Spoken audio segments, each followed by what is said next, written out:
राधे राधे। आप सभी का स्वागत है देवताओं की कहानी में। आज हम सब मंगलवार के व्रत की कथा सुनेंगे। तो आइए शुरू करते हैं। व्यास जी ने कहा, एक बार नैमिष निर्णय तीर्थ में 88,000 मुनि एकत्र होकर सूत जी से पूछने लगे, हे महामुने, आपने हमें अनेक पुराणों की कथा सुनाई है। अब कृपा करके हमें ऐसा व्रत और उसकी कथा बताएं जिसके करने से संतान की प्राप्ति हो तथा मनुष्य के रोग शोक अग्नि सर्प दुख आदि का भय दूर हो। कलयुग में सभी जीवों की आयु बहुत कम है। इस पर यदि उन्हें रोग चिंता के कष्ट लगे रहेंगे तो फिर वे श्री हरि के चरणों में अपना ध्यान कैसे लगा सकेंगे। तब श्री शुद्ध जी ने कहा, हे मुनियों, आपने लोक कल्याण के लिए बहुत ही उत्तम बात पूछी है। एक बार युधिष्ठिर ने भगवान श्री कृष्ण से लोक कल्याण के लिए यही प्रश्न किया था। भगवान श्री कृष्ण और युधिष्ठिर का संवाद मैं आपके सामने कहता हूँ, ध्यान देकर सुने। एक समय हस्तिनापुर की राजसभा में योगी राज श्री कृष्ण बैठे हुए थे। तब युधिष्ठिर ने भगवान श्री कृष्ण से प्रश्न किया, हे प्रभु गोविंद, आपने मुझे अनेक कथा सुनाई है। आज कृपा करके कोई ऐसी व्रत या कथा सुनाए जिसके करने से मनुष्य रोग चिंता तथा भय से मुक्त हो तथा उसे पुत्र की प्राप्ति हो। हे प्रभु, बिना पुत्र मनुष्य का जीवन व्यर्थ है, वह नरकगामी होता है। पुत्र के बिना मनुष्य पितृ ऋण से छुटकारा नहीं पा सकता और न ही वह पुन्नामा नरक से उद्धार पा सकता है। अतः कोई पुत्रदायक व्रत बतलाए। तब श्री कृष्ण ने कहा, हे राजन, मैं एक प्राचीन इतिहास सुनाता हूँ, आप उसे ध्यानपूर्वक सुने। कुंडलपुर नामक एक नगर में नंदा नामक एक महाबुद्धिमान ब्राह्मण रहता था। उसका गुजारा जैसे तैसे चल जाता, परंतु वह बहुत दुखी रहता था क्योंकि उसके कोई संतान नहीं थी। उसकी पत्नी सुनंदा पतिव्रता थी। वह भक्तिपूर्वक श्री हनुमान जी की आराधना करती थी। मंगलवार के दिन व्रत करके अंत में भोजन बनाकर हनुमान जी को भोग लगाने के बाद वह स्वयं भोजन करती थी। एक मंगलवार को गृह कार्य की अधिकता के कारण वह हनुमान जी को भोग न लगा सकी। इस पर उसे बहुत दुख हुआ। उसने स्वयं भी भोजन नहीं किया। प्रण किया कि अब मैं अगले मंगलवार को हनुमान जी को भोग लगाकर ही अन्न जल ग्रहण करूंगी। ब्राह्मण सुनंदा प्रतिदिन भोजन बनाती, श्रद्धापूर्वक पति को खिलाती, परंतु स्वयं भोजन ग्रहण नहीं करती और मन ही मन श्री हनुमान जी की आराधना करती।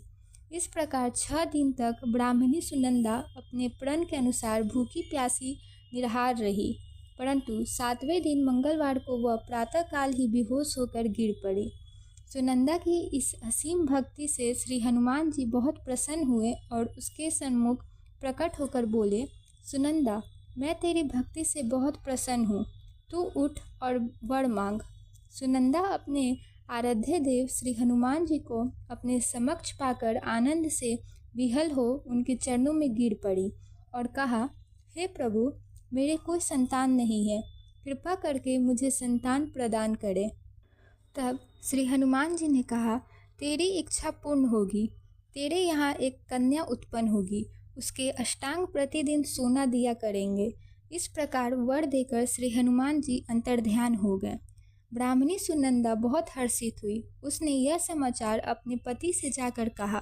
ब्राह्मण देव कन्या का वरदान सुनकर कुछ दुखी हुए, परंतु सोना मिलने की बात सुनी तो बहुत प्रसन्न हुए। विचार किया कि ऐसी कन्या के साथ मेरी निर्धनता भी समाप्त हो जाएगी। श्री हनुमान जी की कृपा से वह ब्राह्मणी गर्भवती हुई और 10वें महीने में उसने एक सुंदर कन्या को जन्म दिया। यह कन्या अपने पिता के घर में ठीक उसी तरह से बढ़ने लगी जिस प्रकार शुक्ल पक्ष का चंद्रमा बढ़ता है। 10वें दिन ब्राह्मण ने इस बालिका का नामकरण संस्कार कराया। उसके कुल पुरोहित ने उस बालिका का नाम रत्नबाला रखा। इस कन्या ने पूर्व जन्म में विधि विधान से मंगल देव का व्रत किया था। रत्नबाला का अष्टांग प्रतिदिन बहुत सा सोना देता था। उस सोने से नंदा ब्राह्मण बहुत धन्यवान हो गया। ब्राह्मणी सुनंदा भी बहुत अभिमानिनी हो गई। समय बीतने के साथ रत्नबाला 10 वर्ष की हो चुकी थी। एक दिन सुनंदा ने नंदा ब्राह्मण से कहा, हमारी पुत्री रत्नबाला विवाह योग्य हो गई है, अतः कोई सुंदर तथा योग्य वर देखकर उसका विवाह कर दें। यह सुनकर नंदा ब्राह्मण बोले, अभी तो रत्नबाला बहुत छोटी है। तब ब्राह्मणी बोली, शास्त्रों की आज्ञा है कि कन्या 8वें वर्ष में गौड़ी, 9वें वर्ष में रोहिणी, 10वें वर्ष में कन्या, इसके पश्चात रजस्वाला हो जाती है। गौड़ी के दान से पाताल लोक, रोहिणी के दान से बैकुंठ लोक और कन्या के दान से इंद्रलोक में सुखों की प्राप्ति होती है। हे पतिदेव, अगर रजस्वला का दान किया जाता है तो घोर नरक की प्राप्ति होती है। इस पर नंदा ब्राह्मण ने कहा, अभी तो रत्नबाला 10 वर्ष की ही है। मैंने तो 16-16 साल की कन्या के विवाह कराए हैं, अभी जल्दी क्या है। ब्राह्मणी सुनंदा ने कहा, आपको लोभ अधिक हो गया है। अगर 11वें वर्ष में कन्या का विवाह नहीं होता है तो उसके मासिक धर्म के रक्त का पिता और बड़े भ्राता को पान करना पड़ता है। शास्त्रों में कहा गया है कि यदि माता पिता और बड़ा भाई रजस्वला कन्या को देखते हैं तो वे नरकगामी होते हैं। नंदा ब्राह्मण ने कहा, ठीक है, मैं कल ही उसके लिए योग्य वर की तलाश में अपना दूत भेज दूंगा। दूसरे दिन ब्राह्मण ने दूत को बुलाया और कहा, मेरी कन्या जैसी सुंदर है वैसा ही सुंदर वर उसके लिए तलाश करो। दूत स्वामी की आज्ञा पाकर वर खोजने के लिए चल पड़ा। अनेक नगर घूमने के बाद उसने पपई नगर में एक सुंदर ब्राह्मण युवक को देखा। यह बालक, जिसका नाम सोमेश्वर था, बहुत गुणवान था। दूत ने इस सुंदर व गुणवान ब्राह्मण पुत्र के बारे में अपने स्वामी को पूर्ण विवरण दिया। ब्राह्मण नंदा को भी सोमेश्वर अच्छा लगा और फिर एक शुभ मुहूर्त में विधि पूर्वक सोमेश्वर को कन्या का दान करके ब्राह्मण ब्राह्मणी संतुष्ट हो गए। परंतु ब्राह्मण नंदा के मन में तो लोभ समाया हुआ था। उसने रत्नबाला का कन्यादान तो कर दिया था, परंतु वह बहुत खिन्न था। उसने विचार किया कि रत्नबाला जब ससुराल चली जाएगी तो इससे जो सोना मुझे मिलता है वह आगे नहीं मिलेगा। मेरे पास जो धन था कुछ तो इसके विवाह में खर्च हो गए और जो शेष बचा है वह भी कुछ दिन के पश्चात समाप्त हो जाएगा। मैंने इसका विवाह करके बड़ी भूल की। उसने विचार किया कि अब कोई ऐसा उपाय करूं कि रत्नबाला मेरे घर में ही बनी रहे। लोभ रूपी राक्षस ब्राह्मण नंदा के मस्तिष्क पर भंडार रहा था। रात भर शैया पर बेचैनी से करवटें बदलते बदलते उसने एक क्रूर निर्णय लिया। उसने विचार किया कि जब रत्नबाला का पति सोमेश्वर उसे अपने घर वापस ले जा रहा होगा तो वह मार्ग में उसका वध करवा देगा और अपनी पुत्री को अपने घर वापस ले आएगा, जिससे नियमित रूप से उसे सोना भी मिलता रहेगा और समाज उसे दोष भी नहीं दे सकेगा। प्रातः काल हुआ। नंदा ब्राह्मण और उसकी पत्नी सुनंदा ने अपने जमाता तथा पुत्री को बहुत सारा धन देकर विदा किया।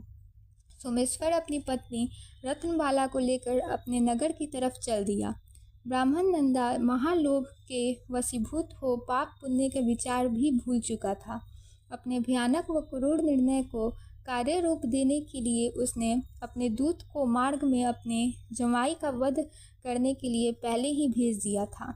दूत मार्ग में ही छिप कर बैठ गया और जैसे ही सोमेश्वर उसके छिपने के स्थान पर पहुंचा, ब्राह्मण के दूत ने स्वामी की आज्ञा का पालन करते हुए सोमेश्वर का वध कर दिया। इसके पश्चात उसने यह समाचार ब्राह्मण तक भी पहुंचा दिया। अपने जमाता के वध का समाचार प्राप्त कर नंदा ब्राह्मण उस स्थल पर पहुंचा और रुदन करती अपनी पुत्री से बोला, पुत्री, मार्ग में लुटेरे ने तेरे पति का वध कर दिया है। भगवान की इच्छा के आगे किसी का कोई वश नहीं चलता। अब तो घर चल, वहाँ रहकर ही शेष जीवन व्यतीत करना। जो भाग्य में लिखा है वही होता है। अपने पति की अकाल मृत्यु से रत्नबाला बहुत दुखी हुई। करुण क्रोधन व रुदन करती हुई वह अपने पिता से बोली, हे पिताजी, इस संसार में जिस स्त्री का पति नहीं है उसका जीना व्यर्थ है। मैं अपने पति के साथ ही अपने शरीर को जला दूंगी और सती होकर अपने इस जन्म को, माता पिता के नाम को तथा सास ससुर के यश को सार्थक करूंगी। ब्राह्मण नंदा अपनी पुत्री रत्नबाला के वचनों को सुनकर आवाक रह गया। यह विचार करने लगा, मैंने व्यर्थ ही जमाता वध का पाप अपने सिर लिया। रत्नबाला अपने पति के साथ अपने प्राण तक देने को तैयार है। मेरा तो दोनों तरफ से मरण हो गया। धन तो अब मिलेगा नहीं, जमाई वध के पाप के फलस्वरूप यम यातना भी भुगतनी पड़ेगी। यह सोचकर वह बहुत दुखी हुआ। सोमेश्वर की चिता बनाई गई। रत्नबाला सती होने की इच्छा से पति का सिर अपनी गोद में रखकर चिता में बैठ गई। जैसे ही सोमेश्वर की चिता में आग लगाई गई, वैसे ही प्रसन्न हो मंगलदेव वहां प्रकट हुए और बोले, हे रत्नबाला, मैं तेरी पति भक्ति से बहुत प्रसन्न हूँ, तू वर मांग। रत्नबाला ने अपने पति का जीवन दान मांगा। मंगलदेव बोले, रत्नबाला, तेरा पति अजर अमर है, वह बड़ा विद्वान भी होगा। इसके अतिरिक्त तेरी जो इच्छा हो वह वर मांग। तब रत्नबाला बोली, हे ग्रहों के स्वामी, यदि आप मुझ पर प्रसन्न हैं तो मुझे यह वरदान दीजिए कि जो भी मनुष्य मंगलवार के दिन प्रातःकाल लाल पुष्प लाल चंदन से पूजा करके आपका स्मरण करे, उसे रोग व्याधि न हो, स्वजनों से कभी वियोग न हो, सर्प अग्नि तथा शत्रुओं का भय न रहे। जो स्त्री मंगलवार का व्रत करे वह कभी विधवा ना हो। मंगलदेव तथास्तु, ऐसा ही हो कहकर अंतर्ध्यान हो गए। मंगलदेव की कृपा से सोमेश्वर जीवित हो उठा। रत्नबाला अपने पति को पुनः प्राप्त कर बहुत प्रसन्न हुई। सोमेश्वर अपनी पत्नी को लेकर अपने नगर को चला गया। इसके बाद से दोनों पति पत्नी मंगलदेव का व्रत प्रत्येक मंगलवार को करने लगे और मंगलदेव की कृपा से वे दोनों इस लोक का सुख ऐश्वर्य भोग कर अंत में स्वर्गलोक को गए। तो बोलिए उमापति महादेव की जय, सियावर राम जी की जय, पवन सुत हनुमान की जय।